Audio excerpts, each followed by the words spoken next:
কলগাছিয়ায় রান্নার গ্যাসের কালোবাজারের অভিযোগ, অবৈধভাবে এলপিজি রাখার অভিযোগ, সার্কেল অফিসারের অভিযানে উদ্ধার হয়েছে 110টি সিলিন্ডার।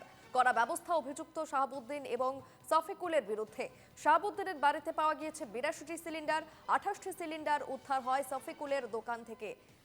মধ্যপ্রাচ্যের যুদ্ধের পর থেকে আমরা দেখেছি বাজারে গ্যাসের মূল্য বৃদ্ধি হয়েছে এবং বিভিন্ন জায়গায় কার্যত রান্নার গ্যাসের জন্য একেবারে হাহাকারের ছবি। কোথাও দেখেছি গ্রাহকরা তারা দীর্ঘক্ষণ লাইনে দাঁড়িয়েও গ্যাস পাচ্ছেন না।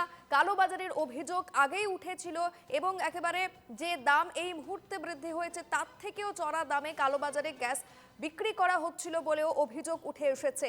এবং সেই ঘটনায় কিন্তু এবার একেবারে সার্কেল অফিসারের অভিযানে উদ্ধার হয়েছে 110টি সিলিন্ডার এবং শাহাবুদ্দিন এবং সফিকুল এই দুজনের বিরুদ্ধে কিন্তু কড়া ব্যবস্থা নেওয়া হচ্ছে ইতিমধ্যেই।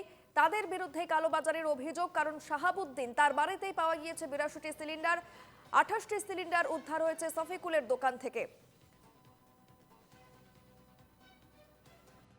গম পাইছে যে এতিয়া বৰ্তমান কিছুমান ব্যৱসায়ীয়ে মানে চিলিণ্ডাৰটো ষ্টক কৰি বেছি দামত বিক্ৰী কৰে। গতিকে আমি তেনেকৈ বিশ্বস্ত সূত্ৰে গম পাই আজি আমি TNDত আমাৰ লগত ছাপ্লাই ডিপাৰ্টমেণ্টৰো মানুহ আছে। TND মানে আপোনাৰ তিনিআলিটোৰ পৰা দক্ষিণ ফালে আমাৰ যিটো দিগজানী বুলি আছে এৰিয়া, দিগজানীৰ পৰা আমি 82টা চিলিণ্ডাৰ তেনেকৈ চিজ কৰা হৈছে। আৰু এই আপোনালোকে বৰ্তমান আমি এতিয়া য'ত থিয় হৈ আছোঁ বৰপেটাৰ মানে কলগছিয়াৰ আপোনাৰ SBI ফ্ৰণ্টত যিখন দোকান আছে সেই দোকানখনৰ পৰা আমি অলৰেডি 28টা চিলিণ্ডাৰ আমি চিজ কৰিছোঁ।